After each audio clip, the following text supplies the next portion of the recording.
रहीम। तमाम नौजवान जहां यहां मौजूद हैं उन सबको मेरी तरफ से अस्सलाम वालेकुम।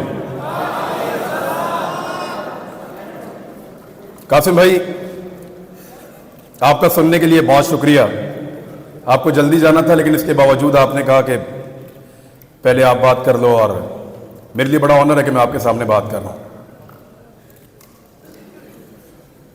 यह सारे लोग शऊर वाले बैठे हैं, नौजवान हैं, इनके साथ इनके ख्वाब बंधे हुए हैं। या बहुत सारे लोगों ने आपको बहुत सारी चीजें बताई होंगी। इनफरादी हैसियत में आगे कैसे बढ़ना है, आप सब ने अपनी अपनी जिंदगी में क्या करना है, यह आप सब बेहतर जानते हैं। मैं इनफरादी मामलात पे बात नहीं करूंगा कि एक आदमी को क्या करना चाहिए, एक नौजवान को अपनी जिंदगी बनाने के लिए क्या करना चाहिए। आप सबका अपना अपना अंदाजा है अपने आप को लेकर। आप सब अपनी काबिलियत को, अपनी हिम्मत को और अपने ख्वाबों को जानते हैं। हर एक को पता है कि वो कितने पानी में है और क्या बन सकता है। थोड़ा सा प्लान करने की जरूरत है, तो उस पर बात नहीं करूंगा। अकेले कामयाब हो जाना कोई कामयाबी नहीं होती। कामयाबी वो है जो सारों को मिले, मिलकर कामयाब हो, सबके सब। और उसके लिए हमें इज्तिमाई जिम्मेदारी अदा करनी पड़ती है, सारे मिलकर काम करेंगे। यानी बहुत सारी चीजें आज से 8-10 माह पहले मुझे नहीं पता थी। मैंने भी मुताला पाकिस्तान की और माशरती उलूम की वही किताबें पढ़ी हैं जो आप लोगों ने पढ़ी हैं। अधूरा नॉलेज, पूरी तालीम ही नहीं देते, पूरी बात ही नहीं बताते, आपको आधा सच बताते हैं, आधा सच। एक अजीबोगरीब नर्सरी में बड़ा किया जाता है। हुब्बुल वतनी के क्राइटेरिया सेट कर दिए जाते हैं। ये करोगे तो तुम मुहिब्बे वतन हो, और अगर ये लाइन क्रॉस करोगे फिर नहीं हो। गलत किताबें पढ़ाई, गलत निसाब पढ़ाया, सही और पूरी बात कभी नहीं बताई।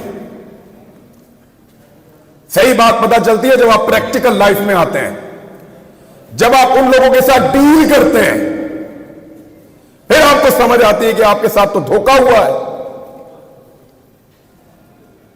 आपकी राय तो राय ही नहीं है। और फिर आप में से जो खड़ा होता है उसको निशाने इबरत बनाते हैं, क्योंकि वजह यह है कि इस हॉल में मौजूद हजारों लोगों में से एक खड़ा होता है, दो खड़े होते हैं, सब खड़े नहीं होते। एक की टांगे उतारना, एक की टांगे तोड़ना आसान है,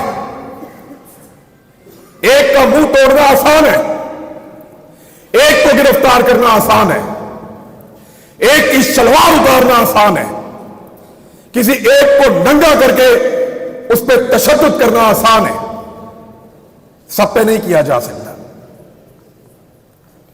इसलिए मैं कह रहा हूं कि मैं इज्तिमाई जिम्मेदारी पे बात करूंगा। अकेले अकेले कब तक लड़ेंगे? और जंगल में पड़ा रहा अकेला 2.5 महीने तक,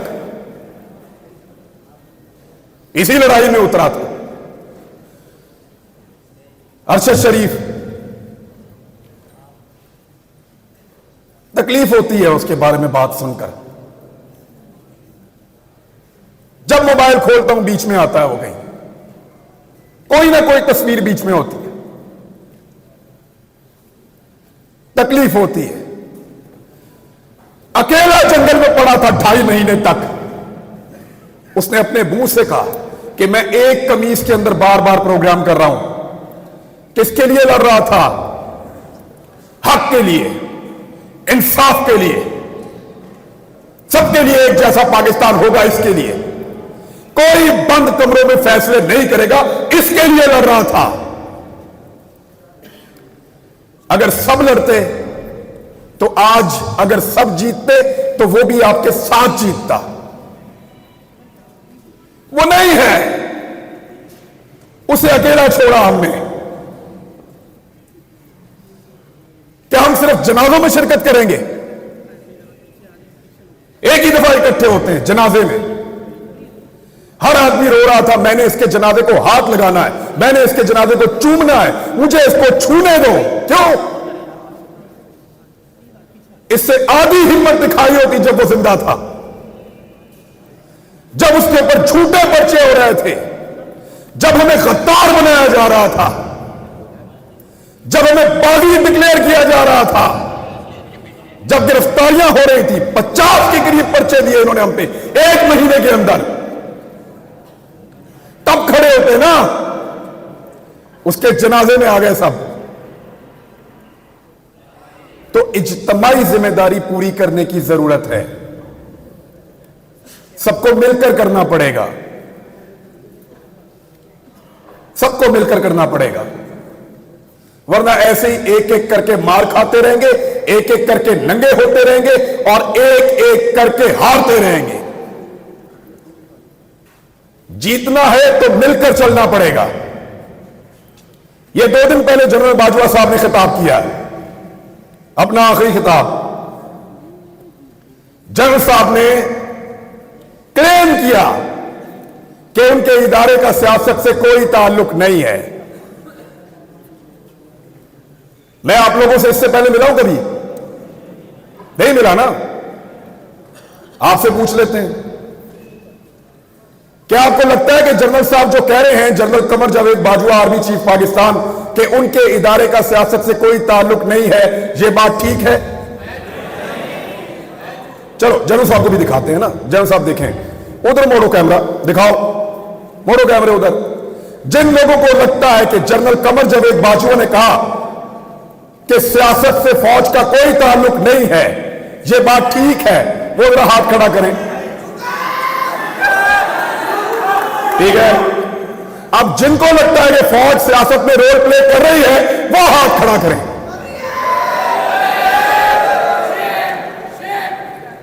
लो जनरल साहब, ये रह गया एतबार आपका। निकलो बाहर, पूछो लोग किसकी इज्जत करते हैं, पता करो मारने वालों की इज्जत कर रहे हैं या मरने वालों की। पूछो जिन्होंने जमीन तंग की, जिन्होंने मारा, बाहर लोग उनकी इज्जत कर रहे हैं। निकल के देखो पूरी दुनिया के अंदर, जाओ जाओ, निकलो पूरी दुनिया में, तुम्हें तुम्हारी औकात पता चले। लोग तुमसे प्यार करते हैं या जान देने वाले अरशद शरीफ से प्यार करते हैं? पूछो जाके, आईना नजर आएगा, औकात पता चलेगी। जान से ही मार दिया। इस मुल्क को उसके लिए इन्होंने जहन्नम बनाया था, साबिर शाकिर के लिए जहन्नम बनाया था, सबको परेशान किया है, हमारे खानदानों तक को हरासा किया गया है, क्योंकि हम अकेले अकेले लड़ रहे थे। सबको लड़ना पड़ेगा। तुम्हें सिर्फ मारना आता है, तुमने सिर्फ मारना सीखा है, हमें मरने के अलावा भी बहुत कुछ आता है और वो हम करके दिखाएंगे इंशाअल्लाह।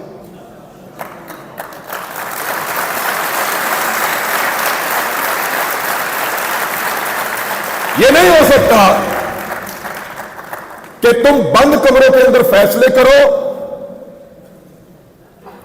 कि मुझे उसकी शक्ल पसंद नहीं है, वो मेरी बात नहीं सुनता, वो मेरे से ज्यादा मकबूल हो रहा है,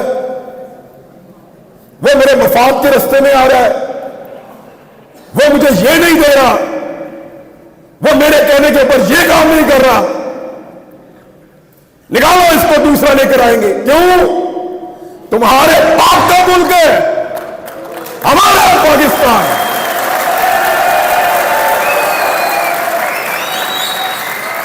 हम फैसला करेंगे, हम करेंगे, हम आप करेंगे। किसी को बंद कमरे के अंदर फैसला नहीं करने देंगे। सबका मुल्क है, सब मुद्दे वतन हैं, सब इस मुल्क के वफादार हैं। ये जब मुझे इन्होंने गिरफ्तार किया, ये मुझे लेकर घसीटते थे, कभी एक थाने में, कभी दूसरे थाने में, कभी तीसरे थाने में। इनको लगता था ये मुझे टॉर्चर कर रहे हैं। खुदा की कसम मुझे पुलिस वालों ने कहा, हर पुलिस वाले ने कहा कि इमरान भाई हम शर्मिंदा हैं। पूरा निजाम जरगमाल बनाया हुआ था, एक आदमी की हमदर्दी इनके साथ नहीं थी। मैंने खुद देखा है, कोई आदमी सामने आकर कहता था, कोई छुप कर आकर कहता था, लेकिन सारे कहते थे तेरे साथ ज्यादती हो रही है।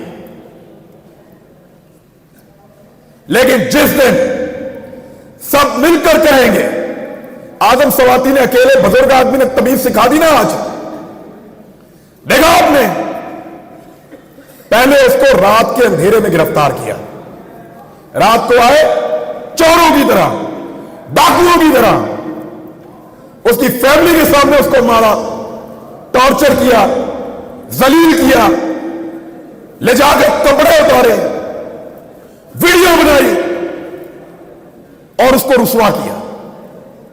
थोड़े दिन पहले की बात है, 1.5 महीना हुआ मेरे ख्याल में। आज आजम सवाती फिर गिरफ्तार हुआ है, लेकिन कैसे हुआ? सुबह मजिस्ट्रेट साहब आए, दरवाजा खटखटाया, आजम सवाती साहब घर में हैं? जी हैं, बाहर बुला लीजिए।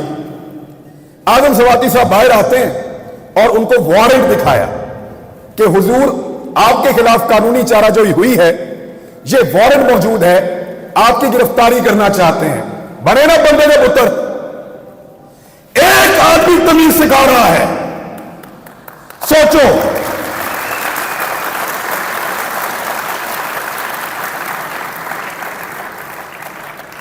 सोचो, एक 74 साल का आदमी तमीज सिखा रहा है। उसकी पॉलिटिकल पार्टी को भूल जाएं आप। हो सकता है वो नून लीग से होता, हो सकता है वो जमात इस्लामी से होता, हो सकता है वो पीपल्स पार्टी से होता, कहीं से भी, लेकिन तमीज सिखा दी है उसने। अब रात को नहीं आएंगे, कपड़े नहीं उतारेंगे, वो जुल्म नहीं करेंगे। तो इसलिए डट जाना जरूरी है। जितने लोग आज तक तारीख में डट गए, क्या उन सबको यकीन था कि वो जीत जाएंगे? नहीं, बिल्कुल नहीं। अंधे को भी नजर आता था कि ये जंग जीते जाने के काबिल नहीं है। पोरस को पता था कि सिकंदर बहुत ताकतवर है। सबसे बड़ी मिसाल देता हूं, क्या इमाम हुसैन रज़ी अल्लाह तआला अन्हु को और उनके साथियों को नहीं पता था? यकतरफा लड़ाई थी। जरूरी नहीं है कि आपने सारी लड़ाइयां जीतनी हो, कुछ लड़ाइयां आपको सिर्फ लड़नी होती हैं, उनमें उतरना पड़ता है।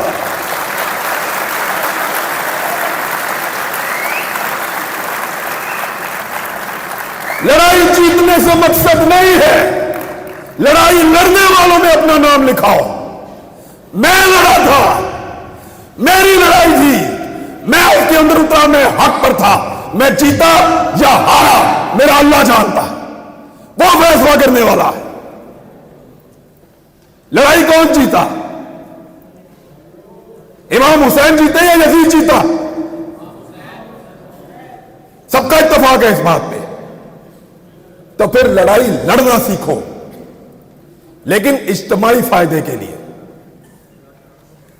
सर को नीचे फेंक देना, मसलहत के तहत चुप हो जाना, इसको हमारे यहां पे लोग अक्लमंदी कहते हैं। अक्लमंदी नहीं है, बुज़दिली है। मैं भी बुज़दिल था जब तक मुझे नहीं पता था जब समझ आई तो मैं लड़ाई में आ गया। मुझे नहीं पता कल क्या होगा, इसका अंजाम क्या होगा। ये जो रिजीम चेंज ऑपरेशन हुआ पाकिस्तान में, सारे के सारे इसके बेनिफिशरी हैं। जिन्होंने किया उनके केस खत्म हो गए। जिसके खिलाफ हुआ, जब मर्जी इलेक्शन कराओ जीत जाएगा। यानी इमरान खान को भी फायदा, शहबाज शरीफ को भी फायदा, जो करने वाले उनका भी फायदा। सब कुछ ना कुछ लेकर गए। नुकसान किसका हुआ? हमारा हुआ है। हमारा एक आदमी कम हो गया है। अगर दोबारा लड़ाई होगी तो हम अपने एक बेहतरीन आदमी के साथ मैदान में नहीं आ सकेंगे। हमारा एक आदमी कम हुआ, अरशद शरीफ। नुकसान तो हमारा हुआ है, फायदा तो सबने उठा लिया है। मेरी आप सबसे गुजारिश कि लड़ाई को लड़ना सीखिए, इस रविश को बदलिए। अगर यह इस्लामी जमहूरिया पाकिस्तान में डेमोक्रेसी है तो फिर सही वाली होनी चाहिए, या तो निजाम को ही बदल दो। यह नहीं हो सकता कि आप दुनिया को पढ़ाएंगे पाकिस्तान में जमहूरियत है और जहां पे आप तमाशा लगाकर रखेंगे, चार बंदे बैठेंगे और फैसला करेंगे और पूरा का पूरा निजाम बदल देंगे। यह नहीं होने देंगे। कहने को मैं और बहुत कुछ कह सकता हूं, फिर इन लोगों को फोन आएंगे, फिर इनसे पूछेंगे मुंतजिम कौन था।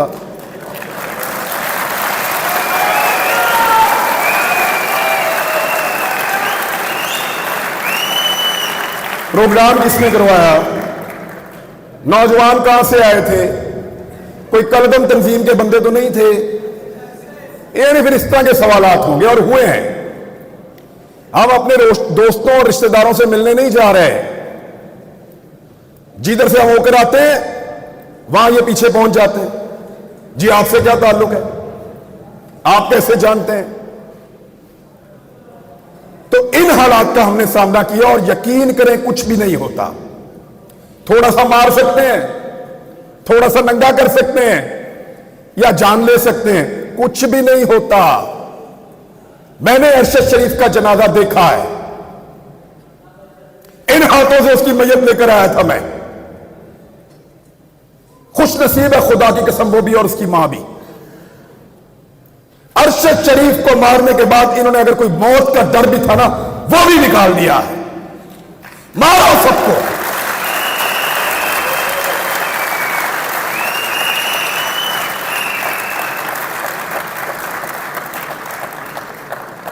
क्योंकि जब आपको इस बात का यकीन हो कि आप तारीख की दुरुस्त सिमत पे खड़े हैं, जब आपको यकीन हो कि आप जुल्म के खिलाफ खड़े हैं, तो फिर इससे कोई फर्क नहीं पड़ता कि आपके साथ क्या हो रहा है।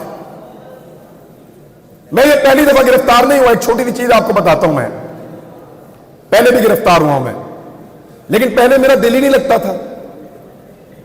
एक लम्हे के लिए भी मेरा दिल करता था मैं अभी बाहर आ जाऊं, और इस मर्तबा मुझे परवाह भी नहीं थी जो मर्जी करें। जब आप किसी कॉज के साथ खड़े होते हैं, जब आपको लगता है कि आप जुल्म और जबर के खिलाफ खड़े हैं, तो फिर अल्लाह ताला भी आपको हौसला देता है, आपको इस्तकामत देता है और आपको सब्र देता है। मैंने सीखा इन दिनों में ये सारा कुछ। मेरे ख्याल में इतनी बात बहुत है। थैंक यू वेरी मच जी, बहुत शुक्रिया आपका। मेरे साथ सब लोग मिलकर